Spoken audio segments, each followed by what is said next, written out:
November 7, 1943. Carpiquet Airfield, Caen, France. The brutal headwinds over the English Channel had consumed fuel at an alarming rate. Second Lieutenant William E.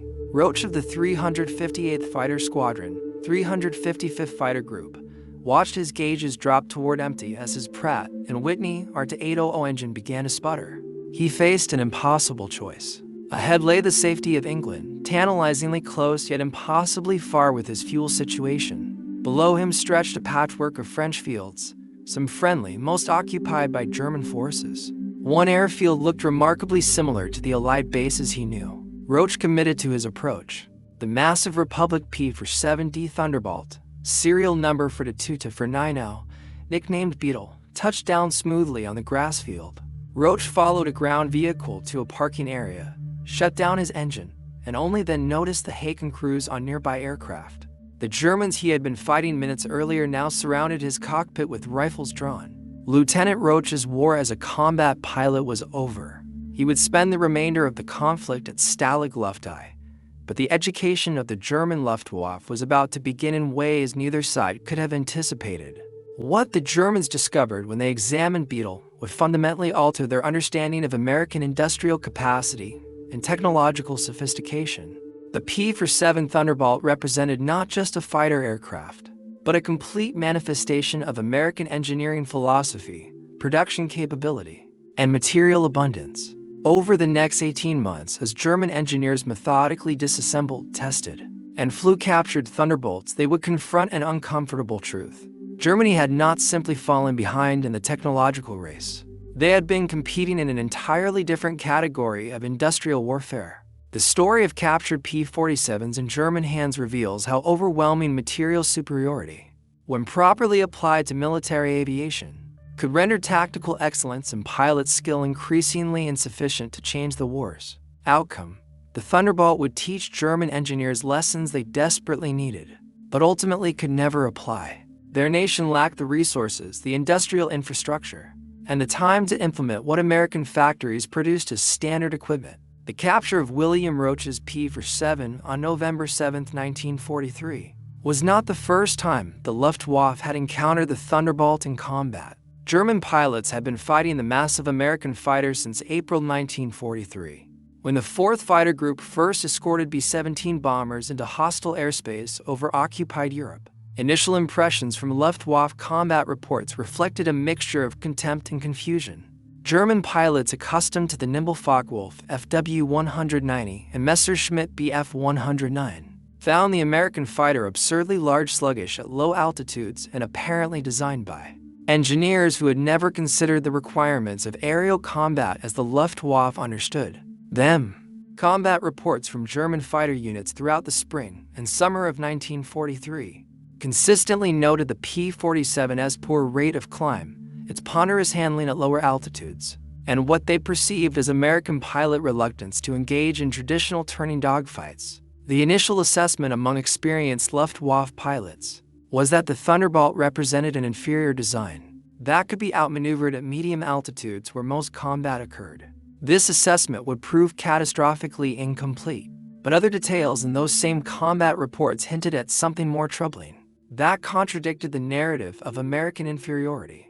Pilots described how Thunderbolts that chose to disengage from combat could not be caught once they entered a dive. They mentioned 8 heavy machine guns that fired with devastating effect when the American pilots did choose to engage.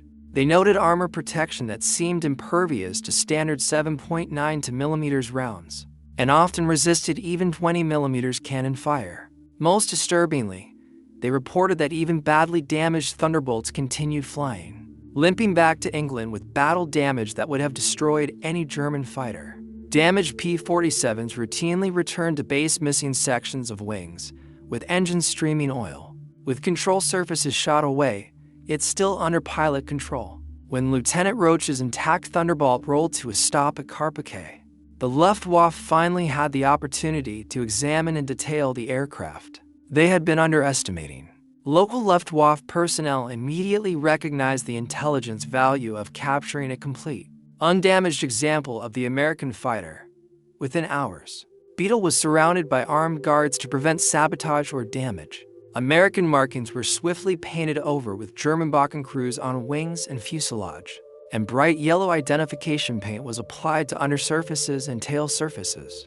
This yellow paint was standard Luftwaffe practice for all captured aircraft, designated RLMO for yellow, used to prevent friendly fire from German anti-aircraft gunners who might otherwise shoot down their own evaluation aircraft. Shortly after capture, arrangements were made to transfer the aircraft to Rechlin, the Luftwaffe's premier testing facility, located approximately 100 kilometers northwest of Berlin in Mecklenburg.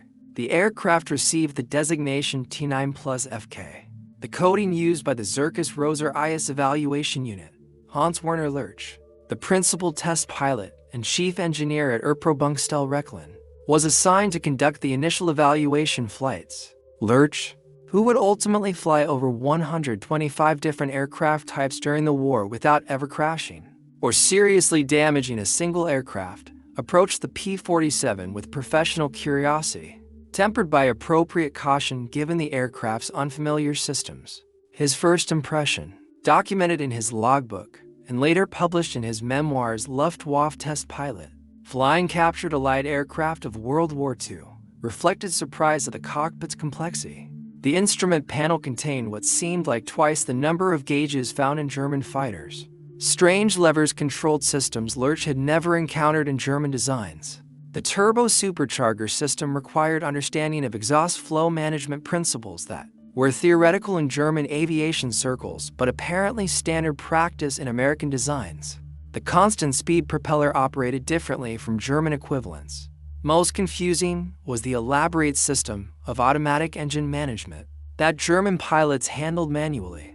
Through constant throttle and mixture adjustments, Lurch wrote in his memoirs, the P-47 cockpit could baffle even an experienced pilot. I gradually managed to ascertain the function of most of the levers and instruments, but there were also some obscure controls, the meaning of which was not immediately clear to me. He spent considerable time on the ground experimenting with controls and studying the layout before attempting flight, a testament to his methodical approach to test flying unfamiliar aircraft without benefit of pilots' manuals or operational documentation. The engine's start sequence alone revealed sophistication beyond standard German practice. The Pratt and Whitney R-800 Wasp required specific procedures to properly initialize the massive turbo supercharger system.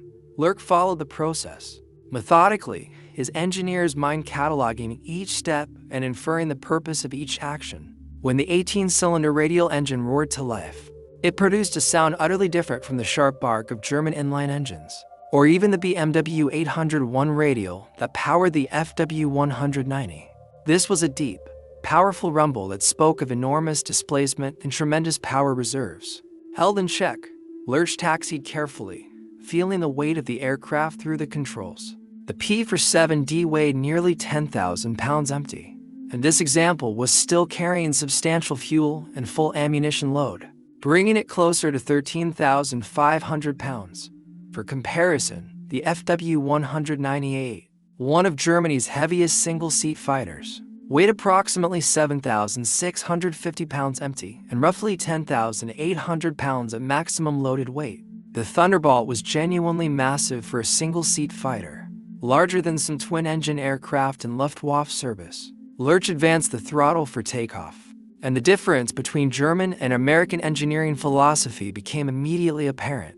The R2800 developed 2,000 horsepower at standard boost settings, with war emergency power reaching 2,300 horsepower when using water methanol injection. Germany's BMW 801D, the finest radial engine in German production, and the power plant of the FW190, produced between 1,700 and 1,730 horsepower at maximum continuous power settings. Even with this power advantage, the P-47's greater weight meant the takeoff run was longer than Lurch expected, consuming nearly the entire grass field at the transfer airfield.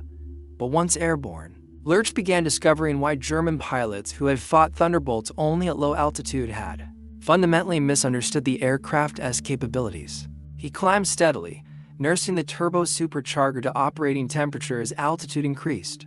Below 15,000 feet, The P-47 felt exactly as German combat pilots had described in their reports: heavy, sluggish in turns, unable to match German fighters in maneuverability. The rate of climb was mediocre at best, compared to the FW-190 or Bf-109. At this altitude range, any competent German pilot in a contemporary fighter could outmaneuver the Thunderbolt in sustained turning combat, but somewhere above 20,000 feet, the character of the aircraft transformed completely. The turbo supercharger, driven by exhaust gases and becoming increasingly efficient as air pressure decreased with altitude, began forcing massive quantities of compressed air into the engine cylinders, while German engines gasped for oxygen and lost power as altitude increased. The RT-800 maintained full rated power at 25,000 feet, where German fighters were operating at perhaps 70% of their sea level power. The Thunderbolt's engine was still producing full rated output.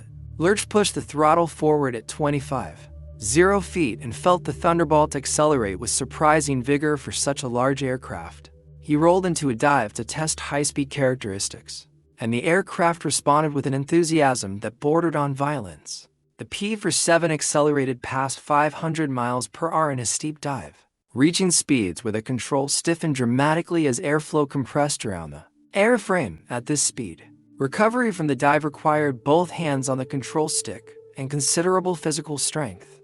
The aircraft was approaching the limits of compressibility that would not be fully understood until the jet age. The roll rate impressed Lurch immediately and contradicted everything German pilots had assumed about the heavy American fighter. Despite its size and weight, the Thunderbolt could roll faster than any German fighter Lurch had flown, including the FW-190, which was considered excellent in roll performance. This characteristic, combined with its devastating dive speed, created a tactical advantage that German pilots had been reporting without fully understanding the implications. An American pilot in trouble at high altitude could simply roll inverted and dive away at speeds no German fighter could match. Any Luftwaffe pilot attempting pursuit would encounter compressibility effects that the P-47's stronger airframe and more effective controls handled more successfully. Lurch flew the captured Thunderbolt through a comprehensive test program, exploring the flight envelope systematically according to standard Rechlin evaluation procedures. His preliminary report contained observations that troubled Luftwaffe headquarters staff, who still believed German fighter designs were fundamentally superior. At altitudes above 25,000 feet, where aerial combat was increasingly occurring as Allied bomber formations flew higher to escape German flak, the P-47 Thunderbolt was not inferior to German fighters. It was superior in specific crucial ways that negated German advantages in maneuverability and rate of climb. Over the following weeks, Rechlin's engineers subjected Beetle to exhaustive testing according to standard Erprobungsstelle procedures. They photographed every component from multiple angles. They measured every dimension with precision instruments. They weighed every major part and assembly. They tested every system under various conditions. The turbo supercharger system received special attention, as this technology represented the primary difference between American and German approaches to high-altitude performance. What they discovered in detailed examination shocked engineers accustomed to resource-constrained design philosophy. The Pratt and Whitney RT-800 double Wasp consisted of 18 cylinders, arranged into rows of 9 cylinders each around a central crankshaft. The quality of American materials and manufacturing precision astounded the German inspection team. Every component showed evidence of precision manufacturing. To tight tolerances, surface finishes were consistently smooth across all parts. The magnetos used materials that were increasingly scarce in Germany. The spark plugs incorporated high-grade ceramics of superior quality to German equivalents. The fuel injection system operated with precision that German engineers associated with laboratory equipment rather than combat aircraft expected to function reliably under harsh conditions. Most tellingly, the entire engine showed no signs of material substitution or quality compromises forced by resource limitations. The Americans had built this engine exactly as originally designed, using all specified materials without the desperate improvisations that increasingly characterized late-war German production. The turbo supercharger system revealed engineering sophistication that Germany had attempted to develop, but never successfully implemented in production aircraft. Exhaust gases from all 18 cylinders were collected through manifolds and routed through insulated pipes running along each side of the fuselage to a turbine unit located behind and below the cockpit. This turbine, spinning at tremendous speed driven by hot exhaust gases, drove a centrifugal compressor that forced additional air into the engine's supercharger. The system included an intercooler to reduce the temperature of compressed air, thereby increasing its density and preventing destructive detonation.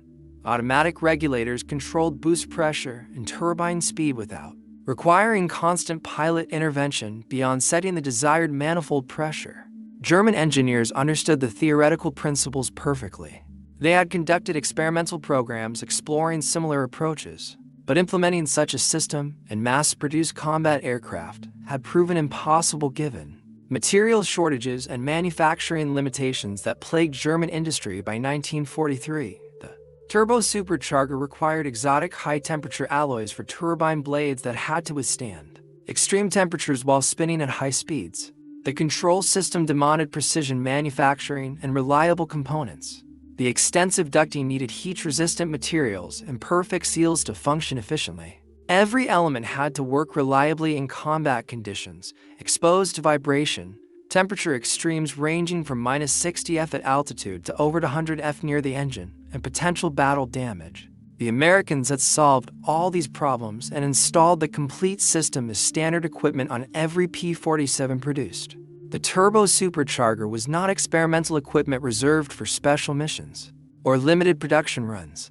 It was simply how the airplane worked. Installed in thousands of examples, this casual implementation of advanced technology as standard production equipment revealed an industrial capacity that German engineers found difficult to fully comprehend. German technical reports from the Rechlin evaluation noted that the turbo supercharger system alone represented a level of engineering sophistication and manufacturing capability that exceeded current German capacity to replicate in production quantities. The materials, the precision manufacturing, the quality control required to produce such systems reliably at scale simply exceeded what German industry could achieve in 1943 given strategic material shortages and the progressive degradation of manufacturing standards caused by Allied bombing and the replacement of skilled workers with forced labor. The armament installation provided another lesson in American abundance and attention to design details. The P-47D mounted 8 Browning M2 machine guns of 50 caliber, with 4 guns installed in each wing. Most German fighters of the period carried mixed armament of typically for machine guns and to 20mm cannons, or in early models 6 machine guns total. The American decision to install 8 heavy machine guns represented a deliberate choice to maximize firepower even at the cost of additional weight and complexity. Each machine gun was fed from a separate ammunition box built into the wing structure, each box containing 425 rounds.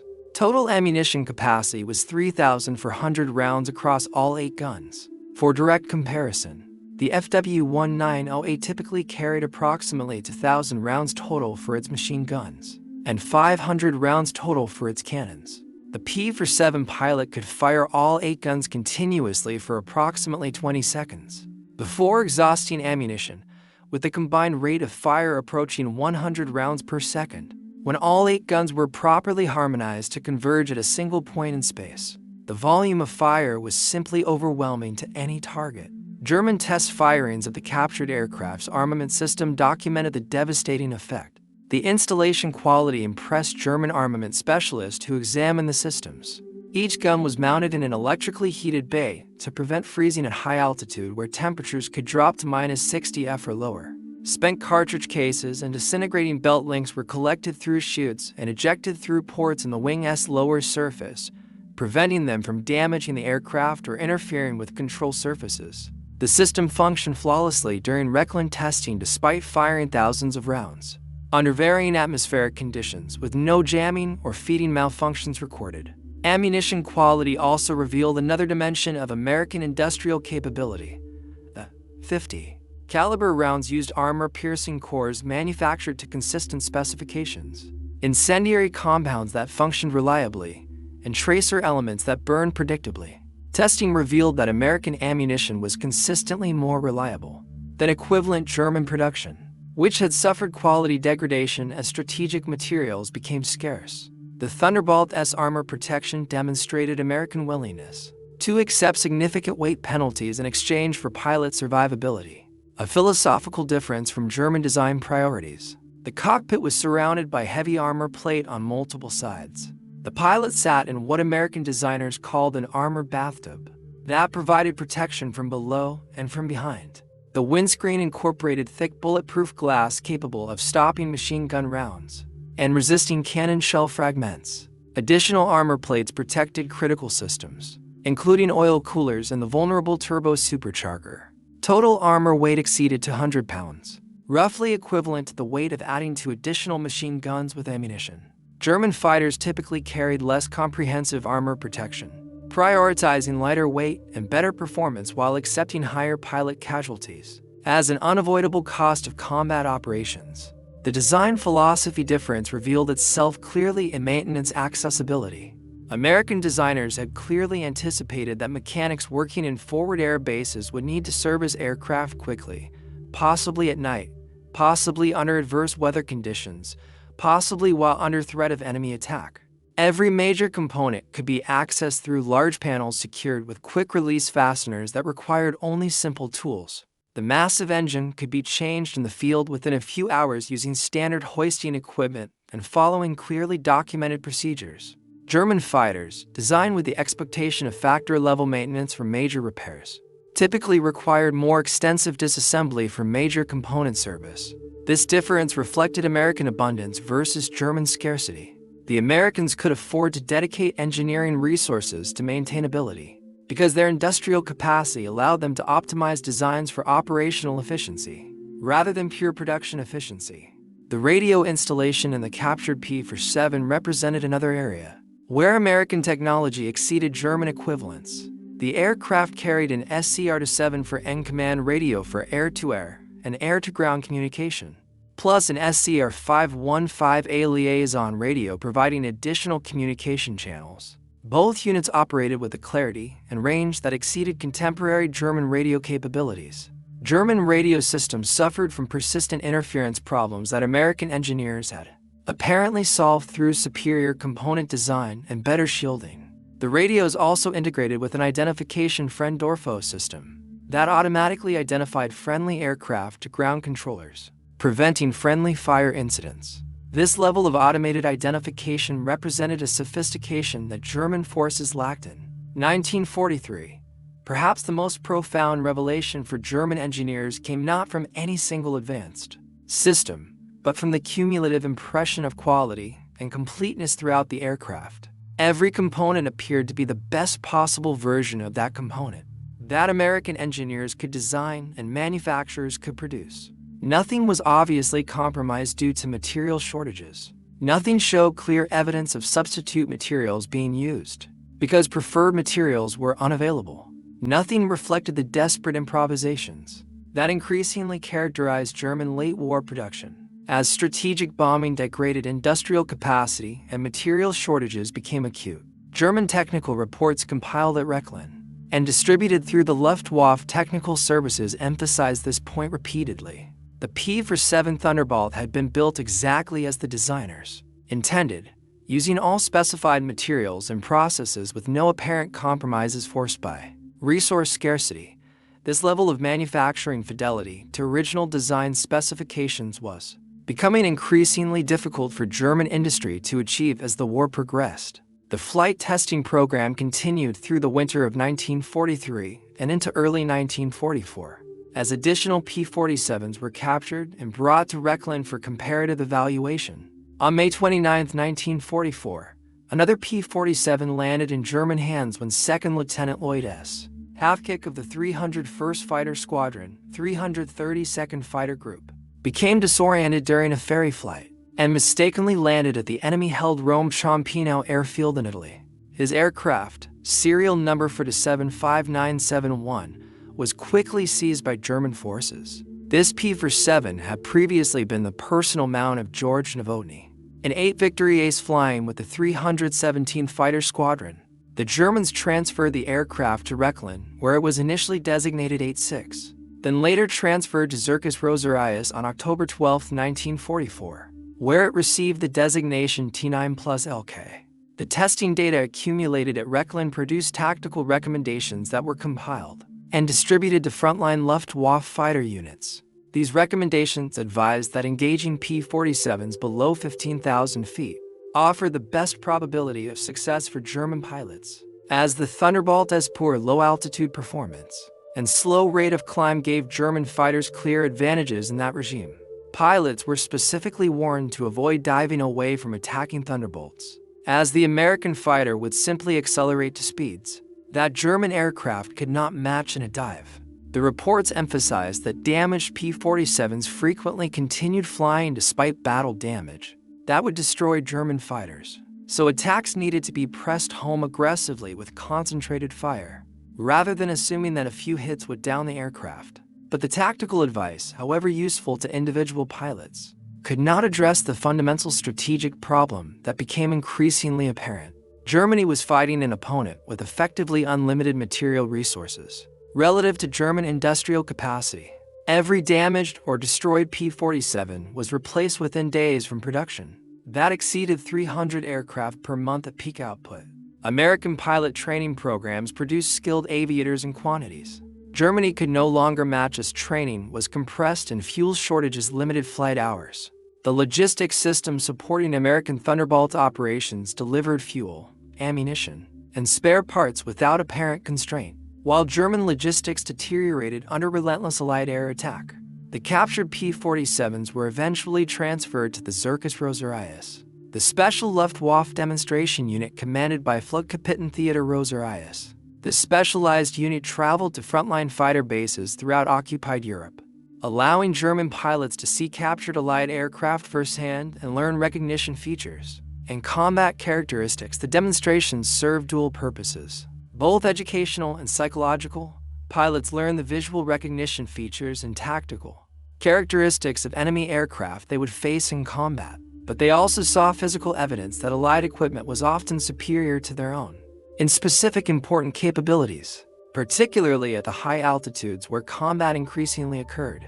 Post-war interviews with Luftwaffe pilots who attended these demonstrations revealed the psychological impact of seeing the captured American fighters' capabilities demonstrated directly. While the Zircus Rosarius pilots could show that German fighters maintained advantages in certain flight regimes, particularly at medium altitudes, the demonstrations made clear that at the altitudes where American bomber formations operated, escorted by P-47s and later P-51s, German fighters were at a distinct disadvantage. The intelligence gathered from captured P-47s included detailed performance data that directly contradicted some of the optimistic assumptions that had circulated in Luftwaffe briefings earlier in the war. At sea level, the P-47D achieved a maximum speed of approximately 350 miles per hour, not particularly impressive compared to the FW-190As for 108 miles per hour at the same altitude. At 10,000 feet, the Thunderbolt reached approximately 375 miles per hour, but at 30,000 feet, the P-47 achieved 426 miles per hour, while the Focke-Wulf struggled to reach 370 miles per hour, and the Bf-109G managed approximately 385 miles per hour. The performance advantage at combat altitudes was clear, decisive, and growing more important as Allied bomber formations flew higher to escape German anti-aircraft fire. The service ceiling comparison proved equally discouraging for German pilots. The P-47 Thunderbolt service ceiling reached 42,000 feet. German fighters rarely operated effectively above 35,000 feet, and their performance degraded rapidly at higher altitudes due to reduced engine power in the thin air. American bomber formations could and did operate at altitudes where German interceptors could barely reach them, and where the interceptors that did reach combat altitude had insufficient power reserves for effective combat maneuvering. The P-47 escorts operated comfortably at these altitudes, maintaining full combat capability while German fighters struggled. Range comparisons between American and German fighters revealed another dimension of American industrial and logistical superiority. With external fuel tanks, the P-47D could escort bombers on missions penetrating deep into Germany. Early P-47 models had limited range that restricted their effectiveness, But by 1944, Thunderbolts equipped with 108-gallon drop tanks routinely flew missions covering 1,000 miles or more. German fighters, designed primarily for short-range interception missions in defense of the Reich, lacked the internal fuel capacity for extended operations. The difference in operational radius meant that American fighters could engage at times and places of their choosing, while German fighters were forced to fight defensively. The captured Thunderbolts also provided insights into American pilot training and tactical doctrine through examination of gun camera footage and analysis of combat damage patterns on aircraft that had survived combat before capture. The evidence suggested that American pilots consistently employed tactics that emphasized the P-47's strengths while avoiding situations that exposed its weaknesses. They maintained high altitude where the turbo supercharger provided a clear advantage. They used dive-and-zoom attacks rather than attempting sustained turning dogfights where German fighters held advantage. They worked in coordinated pairs or four-ship flights rather than engaging in individual combat, maintaining mutual support even when this meant declining apparently advantageous individual engagement opportunities. The discipline evident in American tactical execution impressed Luftwaffe analysts who studied the evidence. Many Luftwaffe pilots, particularly experienced aces, preferred to fight individually, relying on personal skill and aggressive tactics to achieve victory. American pilots appeared to follow established doctrine consistently, supporting each other systematically, and rarely allowing individual pride or aggression to override tactical sense. This disciplined approach, combined with superior high-altitude equipment and growing numerical advantage, created a combination that even veteran German pilots found increasingly difficult to overcome as the war progressed. By D-Day in June 1944, the strategic situation had deteriorated to the point where intelligence on captured aircraft provided little practical value to Germany's war effort. The Luftwaffe understood clearly that American equipment was superior in important ways. They comprehended American tactics. They had detailed technical data on Allied aircraft performance. But this knowledge could not produce the resources, strategic materials, manufacturing capacity, and trained personnel needed to effectively compete. The Rechlin reports, carefully compiled and professionally distributed throughout the Luftwaffe technical services, served primarily to document the technological and industrial gap that was driving Germany toward inevitable defeat. The comparison between American and German engine production illustrated the impossible position Germany faced. Pratt and Whitney, along with licensees like Ford Motor Company, produced over 125,000 RT-800 engines by war's end. Production of this single engine type exceeded Germany's entire combat aircraft engine production. BMW produced approximately 61,000 examples of the 801 radial engine throughout the entire war. The Daimler-Benz DB605, Germany's most produced inline engine, reached approximately 42. For 100 units total production, American production of one advanced engine type surpassed Germany's total output of all combat aircraft engines combined.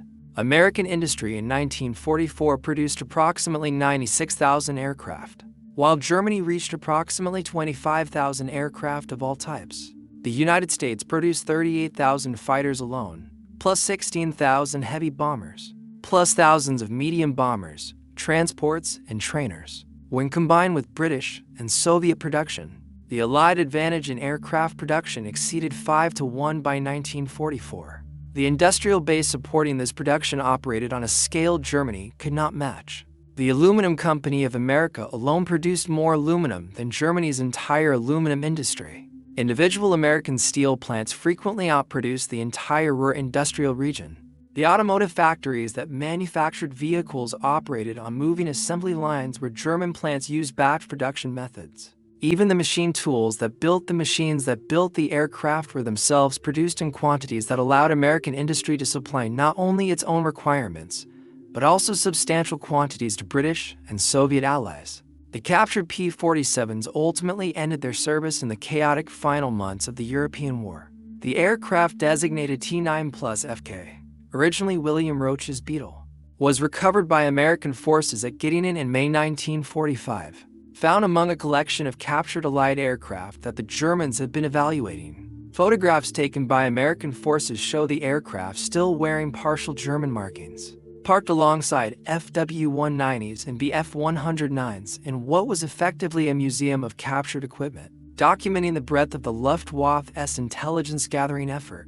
The Thunderbolts that served with German evaluation units provided German pilots and engineers with an education they desperately needed, but had received too late to matter strategically. The aircraft demonstrated that American industrial philosophy prioritized absolute capability over elegant efficiency, abundant resources over careful optimization, and systematic material advantage over individual technical excellence. These priorities, when implemented with nearly unlimited resources and manufacturing capacity, produced weapons systems that outclassed German equivalents in the aggregate, even when German design showed superior characteristics in specific isolated parameters. The lesson extended far beyond the P-47 itself. Every category of captured American equipment told the same fundamental story.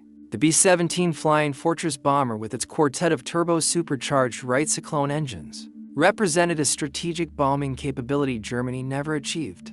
The P-51 Mustang, combining American airframe engineering with the British Rolls-Royce Merlin engine, created what many historians consider the finest piston engine fighter of the entire war. The P-38 Lightning with its twin turbo-supercharged engines and tricycle landing gear demonstrated American willingness to pursue unconventional solutions. Each aircraft type revealed the same fundamental American approach: solve problems through superior engineering supported by unlimited industrial capacity, rather than through clever optimization constrained by resource scarcity. Luftwaffe analysts clearly observed that they were not being defeated by superior tactics or better trained pilots. Though American training programs were producing adequate pilots in overwhelming numbers, they were being defeated by an industrial system that could design adequate equipment and then produce it in quantities that rendered German qualitative advantages increasingly irrelevant. The Americans designed to their industrial strengths, leveraging massive manufacturing capacity, abundant raw materials, and efficient logistics. Germany by 1943 was designing despite crippling industrial limitations, attempting to achieve through engineering cleverness what they could no longer accomplish through industrial might. The strategic implications were well documented throughout the Luftwaffe's technical services. By the end of 1943, Germany had entered the war with arguably the world's most advanced air force, equipped with aircraft that were generally superior to their opponents on a one-to-one basis. German pilots were better trained than most opponents initially. German tactics were more refined. But German industry fundamentally lacked the capacity to sustain these advantages. When facing opponents with vastly greater industrial resources, American aircraft production doubled repeatedly in 1940, again in 1941, again in 1942, and continued expanding until by 1940 for American factories were producing over 96,000 aircraft annually, while Germany never exceeded 40,000 aircraft in any year despite desperate efforts to increase production. The quality gap between American and German aircraft widened steadily rather than narrowing. In 1942, German aircraft were often superior to their American opponents. By 1944, American aircraft equaled or exceeded German designs in virtually every important category. By 1945, the gap had become a chasm. American fighters like the P-51H and P-47N represented evolutionary refinement of already excellent basic designs. German fighters like the Ta-152 represented desperate attempts to extract more performance from industrial systems collapsing under the combined weight of strategic bombing, raw material shortages, and the replacement of skilled workers with poorly trained forced labor. The psychological impact on Luftwaffe morale of facing endless streams of capable enemy aircraft proved as destructive as the material losses. German pilots reported feeling less like warriors in honorable combat and more like targets in a systematic destruction campaign. No matter how many Allied aircraft they shot down, more appeared the next day. No matter how skillfully they fought, American numerical superiority eventually prevailed through sheer attrition. The knowledge that their opponent's equipment was often superior to their own delivered in far greater quantities supported by better logistics and flown by adequately trained pilots, who were quickly replaced when loss created a pervasive sense of inevitable defeat that spread throughout the fighter forces during 1944. The captured P-47 served as tangible physical evidence of this reality. These were not propaganda claims or exaggerated intelligence reports. They were actual aircraft that German pilots could examine directly. The Thunderbolt was not some miracle weapon or revolutionary technological breakthrough. It was simply a very good fighter aircraft, properly designed for its mission, adequately powered, well-armed, appropriately protected, and manufactured in quantities sufficient to overwhelm opposition through systematic application of material superiority. The final historical irony was that the Germans learned these lessons thoroughly, documented them professionally, and grasped the implications completely, yet could never apply the knowledge they gained. Understanding American industrial superiority did not grant Germany the aluminum, steel, fuel, skilled labor, undamaged factories, and functioning transportation networks needed to produce equivalent aircraft in equivalent quantities. Knowing the P-47's exact capabilities did not provide the high-temperature alloys, precision manufacturing equipment, quality control systems, and trained workforce needed to build comparable turbo-supercharger systems. Intelligence gathered from captured aircraft documented the dimensions of German defeat with professional thoroughness without offering any realistic path to avoid that defeat. When Allied forces captured Rechlin and its associated facilities in May 1945, they found extensive documentation of the captured aircraft evaluation program. German technical reports filled filing cabinets, detailing every measurable characteristic of every American and British aircraft that had been examined during the war. The reports were models of technical thoroughness and scientific objectivity. They also represented thousands of man-hours spent meticulously documenting capabilities that Germany could observe and measure, but never replicate given their deteriorating industrial situation. American technical intelligence teams who reviewed the German reports after the war noted with professional interest that German engineers had understood American aircraft capabilities more clearly and in greater detail than American commanders sometimes did. The Germans had identified weaknesses in American designs that American pilots learned to work around through experience. The technical analysis was frequently more detailed and rigorous than equivalent American evaluations of their own equipment. German engineering competence had never been in question, but the American reviewers also noted what the German reports implicitly revealed about Germany's strategic situation. Germany had attempted to fight a modern industrial war with an industrial base insufficient for the task. They had compensated through excellent engineering, superior pilot training in the early war years, and tactical innovation born of necessity. These advantages had sustained them through early victories against opponents with similar resource constraints, but against an opponent like the United States, possessing industrial capacity that exceeded all other major powers combined. Excellent engineering and tactical skill could only delay the inevitable outcome rather than change it. The story of German engineers examining captured P-47 Thunderbolts provides a clear case study in the realities of industrial warfare as it had evolved.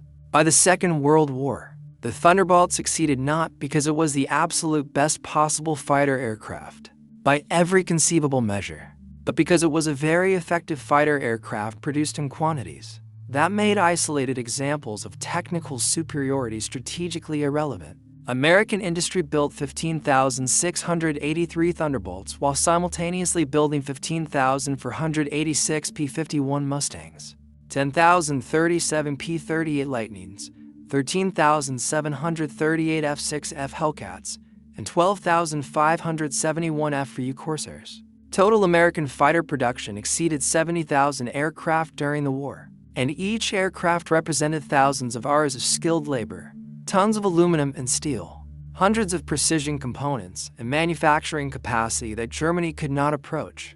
The P-47 Thunderbolt became a symbol of American industrial dominance to German pilots who fought against it. Luftwaffe pilots used the same nickname American pilots had coined, calling it the Jug in acknowledgement of its ungainly appearance.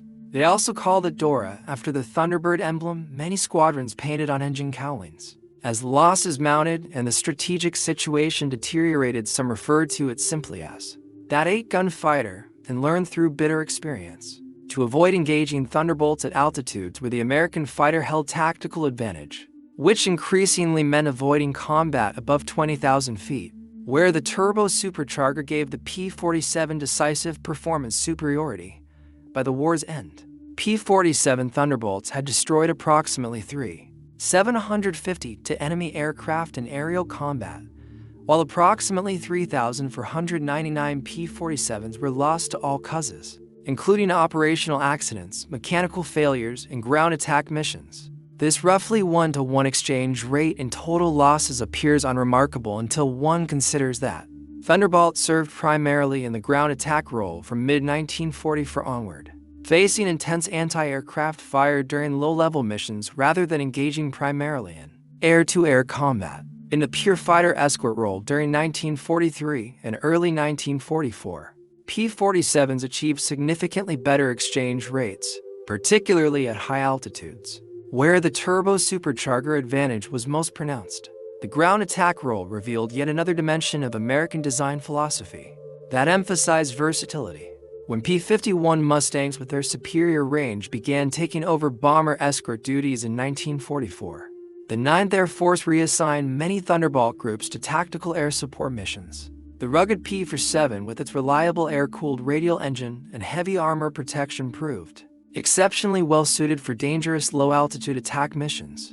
The same characteristics that made it seem ponderous in low-altitude dogfights: substantial size, heavyweight, comprehensive armor, powerful armament made it nearly ideal for ground attack missions, where survivability and firepower mattered more than maneuverability. Thunderbolt pilots flying ground attack missions destroyed staggering quantities of German military equipment.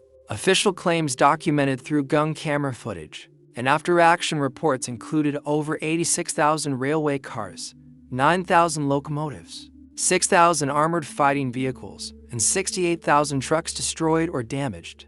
While such claims inevitably included some duplication, the scale of destruction was undeniable and had a measurable impact on German military operations.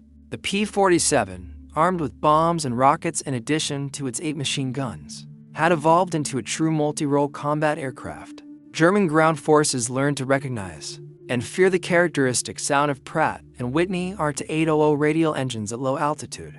The deep rumble provided warning of impending attacks that German troops were largely helpless to prevent. The psychological impact of constant air attack combined with substantial material losses and the disruption of logistics and communications measurably degraded German ground forces' combat effectiveness throughout 1944 and 1945. The question of what happened to the specific captured aircraft provides an epilogue to this story. William Roach's P-47D Beetle fritted 22 for 9L, designated T9 plus FK by the Germans, survived the war and was recovered by American forces at Gittingen in May 1945. After evaluation by American intelligence teams examining German testing procedures, the aircraft was eventually scrapped. Lloyd Hathcock's P-47D for 75971, designated T9 plus LK, met a similar fate, recovered but not preserved for historical purposes. The pilot's fates after capture differed markedly. William Roach spent the remainder of the war at Stalag Luft 1 in Barth, Germany. He was liberated by Soviet forces in May 1945 and returned to the United States. Lloyd Hathcock spent 11 months as a prisoner of war, primarily at Stalag Luft 3, the site of the famous Great Escape that had occurred just 3 months before his arrival. He was the only African-American pilot among thousands of white prisoners at the camp. When Soviet forces advanced westward in January 1945, German forces evacuated the camp, forcing prisoners on a brutal winter march to Stalag 7A and then Stalag 13D. He was liberated by Allied forces in April 1945. Hathcock returned to the United States and played a significant role in the post-war desegregation of the U.S. Air Force. He later pioneered innovations in aerial reconnaissance photography at Wright-Patterson Air Force Base. Hans Werner Lerch survived the war despite flying 125 different aircraft types, including numerous captured Allied aircraft throughout the conflict. His remarkable safety record never crashing or seriously damaging a single aircraft throughout his test pilot career stands as unique in aviation history. After the war, he provided extensive debriefings to Allied intelligence services about German aircraft development programs. His memoirs, published in 1977 in German and translated into English in 1980, provide one of the most detailed first-hand accounts of the German captured aircraft evaluation program. and offer valuable insights into how the Luftwaffe assessed allied aviation technology. The broader lesson that emerges from the story of captured P-47 Thunderbolts in German hands transcends the specific technical details of one aircraft type. The Thunderbolt evaluation at Rechlin demonstrated that by 1943, the outcome of the air war over Europe was being determined not by pilot skill, tactical innovation, or even aircraft performance in narrow technical terms, but by industrial capacity applied at national scale. The nation that could design adequate equipment and produce it in overwhelming quantities, while simultaneously producing everything else a modern military requires, would inevitably defeat opponents who produce technically superior equipment in insufficient quantities. Germany's situation by late 1943 was that of a nation attempting to compete industrially against opponents whose combined industrial capacity exceeded German capacity by factors of 5 or more. When Britain refused to capitulate after France fell, when the Soviet Union survived the initial German onslaught and relocated its industry beyond German reach, and when the United States entered the war with its vast untouched industrial base, Germany's path to military victory effectively closed. The only question was how long Germany could continue fighting and how much destruction would occur before the inevitable conclusion.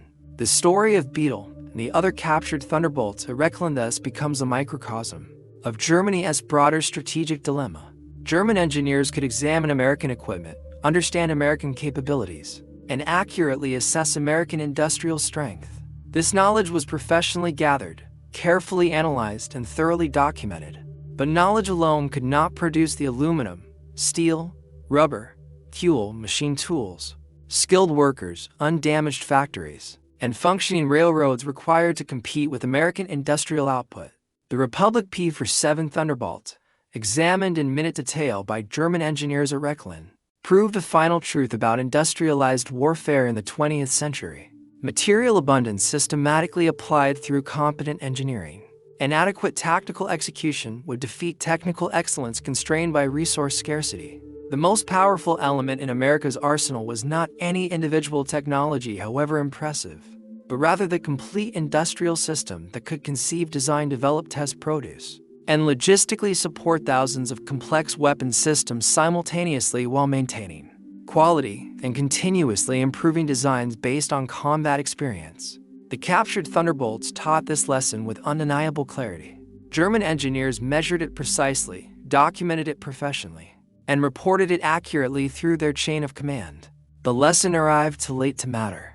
By the time William Roach's Beetle was being meticulously examined at Rechlin in late 1943, the outcome of the war was already determined by industrial mathematics that no amount of German engineering skill or pilot courage could overcome. The Thunderbolt, sitting on German airfields wearing hasty Bockenkreuz markings over American stars, represented a future that had already arrived, one in which industrial capacity had become the decisive factor in modern warfare.